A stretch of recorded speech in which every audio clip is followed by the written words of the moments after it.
privileges, one capability at a time. So looking forward to hear about that. All yours, Miguel. Okay, thanks, Pep. Hello all, good afternoon.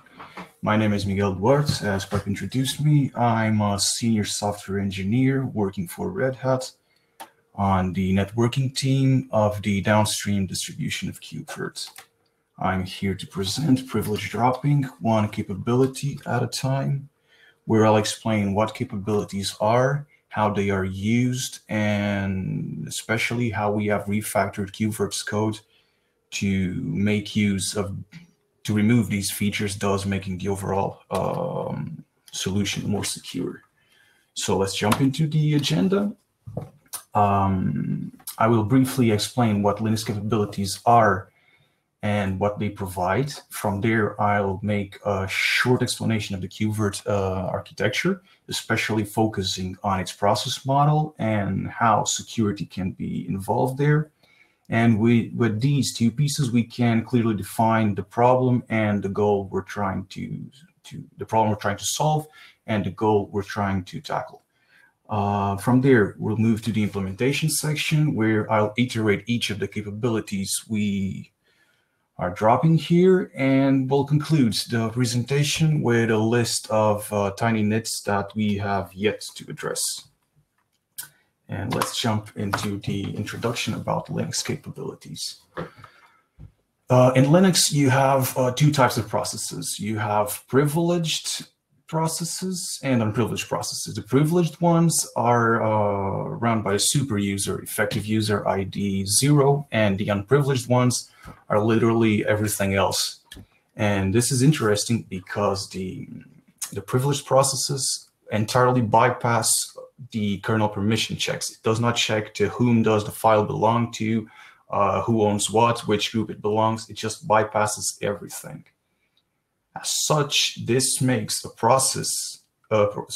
program that you need to run as root very interesting for an attacker, because if he can somehow compromise that program, he will get unlimited access to the entire system where that program is running on.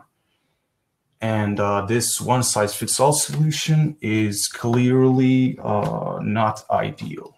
For that reason, around in kernel 2.2, the related groups of privileged calls were split into distinct units, and they were named capabilities. These capabilities, you can individually enable or disable them. And they are quite granular because they are set per thread. So it's not that even the entire process that needs to have the same capability set. Each thread has its own different capability set, and this is quite useful.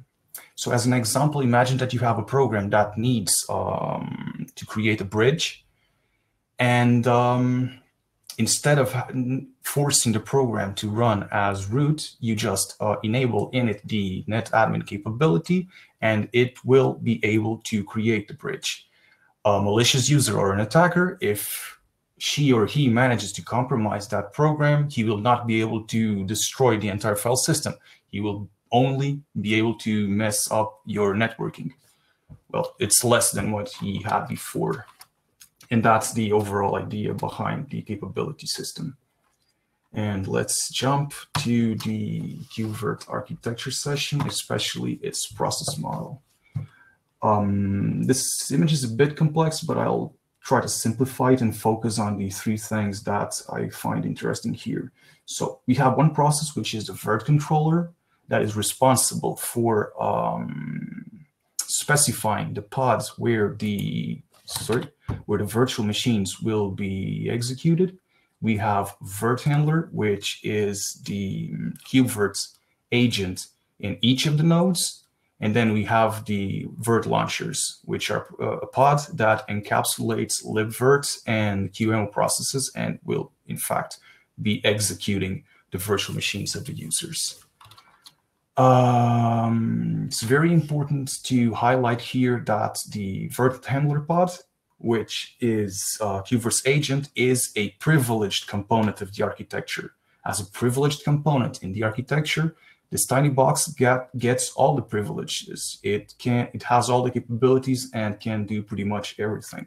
Now, the virt launchers that run the user's VMs and as such run third-party workloads, they are untrusted components of the architecture. We do not trust this at all, and we want this to have as little privileges as possible for the solution to run.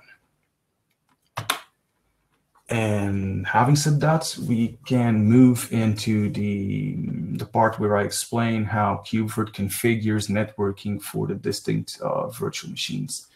And it's easier to explain that with an example. So let's imagine that we want to create a virtual machine that has two interfaces, one of type masquerade and another of type bridge. For that, KubeVirt has a concept that it's called a bind mechanism. And to define what the bind mechanism is, let's try and first to define what Kubernetes does and where KubeVirt starts doing its thing. So Kubernetes is responsible to get networking configured up to the pod boundary. So this is what Kubernetes gets us. It will get us the pod interfaces correctly configured and reachable, and that can reach all the other pods. That's what Kubernetes does. Now, what we want is to have networking reachable and working inside of the VM. So we will need for something to kind of plug the networking from pod interfaces and into the VM. That's the whole conceptual thing of the bind mechanism. And for that, we split it into two different tasks. The first, it needs to create and configure all sorts of auxiliary networking infrastructure. So remember, we had two binding mechanisms, we requested two interfaces, one of type bridge, another of type masquerade. So each of these bind mechanisms will create an in-pod bridge, and they will connect the pod interface to the bridge, but they will do so in different ways. The bridge one has an L2 solution. It just attaches a pod interface directly to the bridge, whereas the masquerade one is an L3 thing. It just on ingress, it nats the traffic into the VM, and on egress, it masquerades back the traffic to the pod's IP address. So the main message here is that there's a first step where you have to create auxiliary networking infrastructure, and these operations are all privileged. Creating bridges, configuring IP tables, attaching the interfaces to bridges, all of this is privileged. And then there's a second step. And for it, we need to remember that the virtual machine is actually being run by qemu. And KubeVirt is interfacing with Libvirt. So we need to translate from a KubeVirt specification here on the left to a Libvirt DOM.xml in the right. And if we look at this carefully, we'll see that the Libvirt DOM.xml specification, it does not care about the type of interface it is. It does not care about if it's masquerade or bridge. It just concerns itself with how is the tap device configured. The type of interface is relevant on this section here, not at this stage. And with these two things, like configuring the networking infrastructure inside of the pods and then translating the KubeVirt spec into a Libvirt DOM.xml and passing it along to Libvirt, we will finally get our virtual machine running with the emulated net devices that were created from the taps that we gave it. And before concluding this initial section, let me just highlight two things here. The first is that the architecture has two components. We have the KubeVirt agent in the node, which is a trusted component of the architecture. And then we have an untrusted component of the architecture that will be running the user's virtual machines. Then networking configuration for the virtual machines has two different stages. The first features privileged operations, in which we create the networking infrastructure inside of the pods to extend networking from the pod interfaces into the VM. And the second part where we translate from KubeVirt spec into libvirt.xml. Excuse me.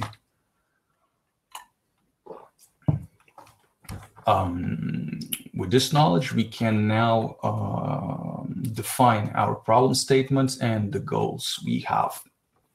So our problem is quite clear by now. We have an untrusted component of the architecture, which is the virt-launchers that have libvirt and qemu, and they are executing privileged operations.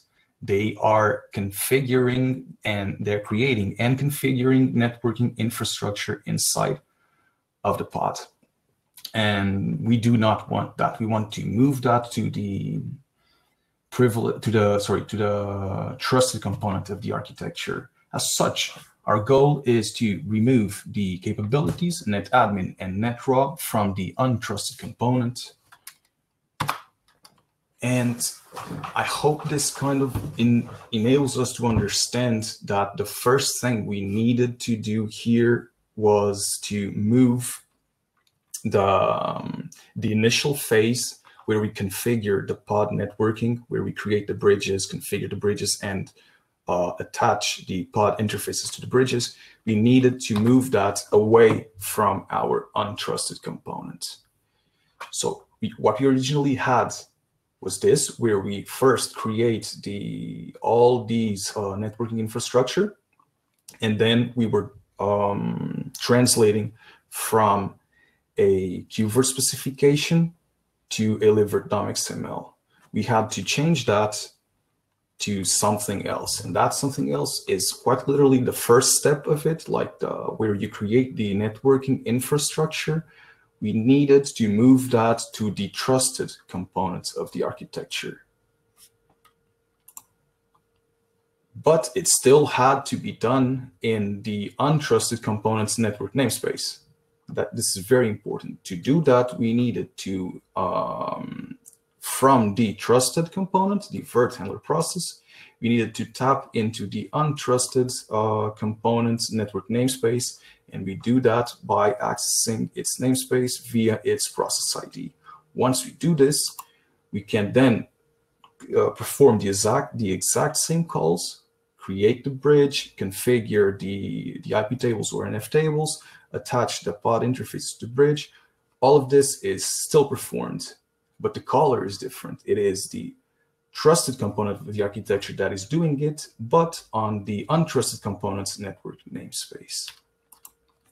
The last part of the bind mechanism task remains unchanged. We just, in the untrusted process, we just translate from a KubeVirt spec into a libvirt.xml. We can leave this as is because none of these operations are privileged. And this was the first thing we needed to do. Let's now see how we've tackled the problem of removing the netadmin capability from the untrusted component of the architecture. And to do so, I'll first list the things we were using on the untrusted components that require netadmin. So we were creating and configuring the tap device from which qemu will create an emulated network device. We were creating and configuring the bridge. I've just mentioned this right now. And we were connecting this tap device to the bridge.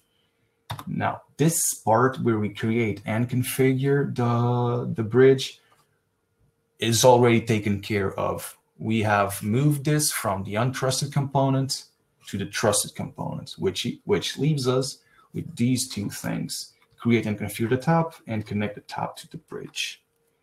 I will break down this part about configuring the tap device in 3 different sub-goals or tasks.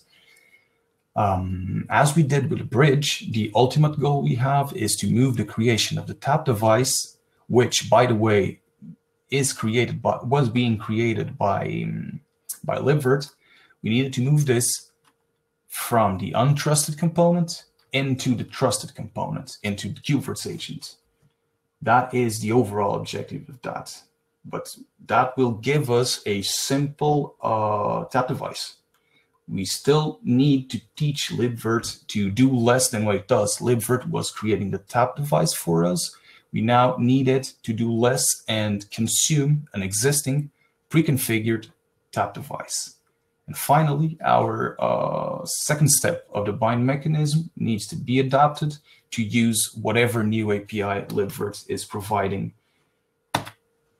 So the first step is as done with the bridge. We just move this this privileged operation away from the untrusted components and into the trusted components. So we create the tap device, but again using the untrusted components network namespace. Once we have the tap device created, let's focus on the part where libvirt needs to consume the already existing tap device. So this was the DOM.xml snippet we were using for consuming the tap. And you can see we're using an interface type bridge, and we were pointing it to the bridge. So with this, libvirt was creating a tap device and attaching it to that bridge, and then passing this tap device to qemu. What libvirt did was change this, and what it already had was this Ethernet type that you see right here. This allowed libvirt to, instead of creating a tap device and attach it to a bridge, it would just create the tap device with the name that you specify here on the target. What they did was add this attribute to the target element, where you specify that you want an unmanaged tap device. With this, you can point if you point the Ethernet type to a tap device that already exists, libvirt will just pass this tap device that is already configured. It will bypass all types of configuration, and it will hand this tap device to qemu, and qemu will then create an emulated network device from it. So long story short here, what we had to do was to change from the interface type bridge to interface type Ethernet, start pointing to an already existing tap device instead of a bridge, and make sure to use the managed equals no attribute in the target element. And this was the change that we had to perform when we updated our KubeVirt spec to DOM.xml translation mechanism. Let's now move into the changes we had to do for netraw. First, let's list what kind of operations require netraw. The first is when you create a raw socket, and the second is when you set the bind to device socket option on an existing socket. Luckily for us, our code base was not using the raw sockets, but unfortunately, the library we were using to implement the DHCP server was using the bind to device socket option. So let's see first what we had in order to better explain what we changed it to. So to the right, we have our example pod that has 4 interfaces. First thing the DHCP server did was to create a datagram socket, and it would then call the bind to device socket option on it. It would effectively limit all incoming traffic from any of the interfaces, like the socket would not receive that. It would just be able to get data from this particular interface. We would finally then bind the socket to a port, and this was what we were doing. Now, our alternative to this, in order to not use this socket option, was to filter by interface index. And to do that, we still create our datagram socket, which would effectively, when we bind to a particular port, we would effectively receive traffic from each of the interfaces. And this is not what we want. We want to limit it to a single interface.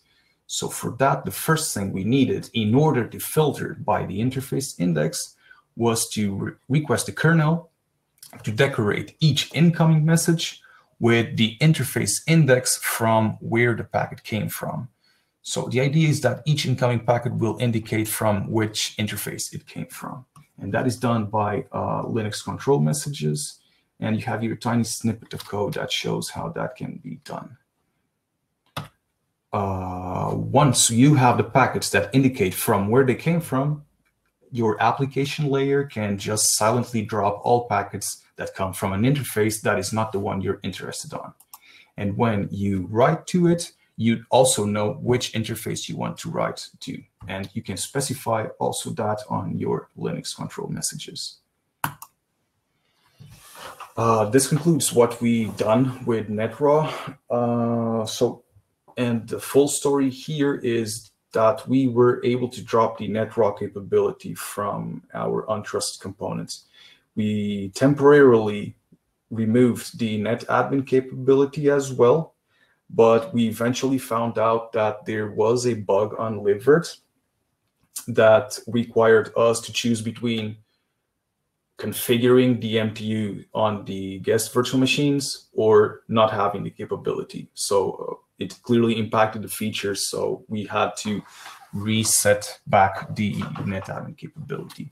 So we have this tiny leftover, and basically the thing is that when Libvirt, when you set the managed equals no, you're saying that you want an unmanaged tap device.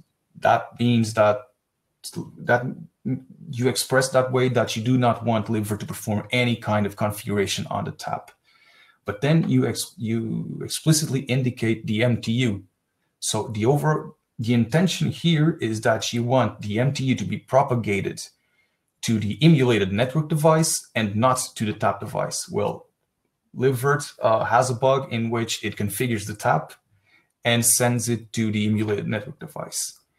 And if you remember, setting the MTU on an interface is something that requires netadmin. And this is a bug that was addressed already. It was fixed upstream, and we are now waiting for native backports to be available so we can remove the netadmin once and for all.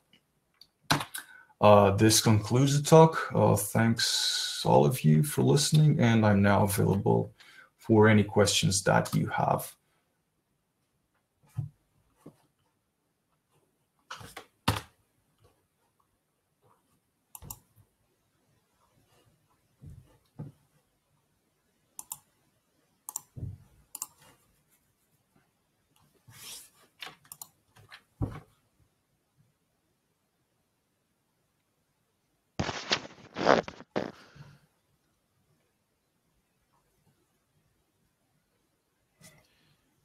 Okay, if those questions appear, I will take a look at them. Okay, here we go. So Peter wants to know, is the virt-launcher completely safe now, or is the KVM socket still an issue, presumably for security? Well, the thing is that first, as I've said in the end of the presentation, we are still using netadmin for this reason. We had to choose between losing the ability of setting the MTUs on the networks on the guest, or just drop the capability. So the quick answer to that is that yes, we are still using netadmin. So whatever it is, you shouldn't have that basically. So no, it is not safe yet. Okay, but what is exactly the concern? Well, let's take that to the chat room. It's possibly better. Okay.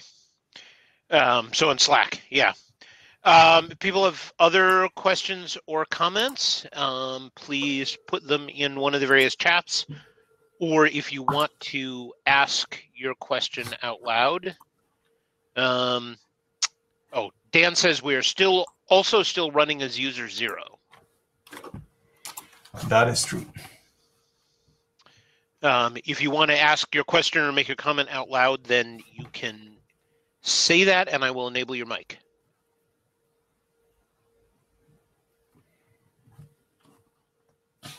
And actually, I should just make it here, like take the opportunity to highlight that, for instance, while this question is very relevant, I have only looked at this from a networking perspective. So while it makes total sense that we needed to have like a KVM socket, I never thought of that until now.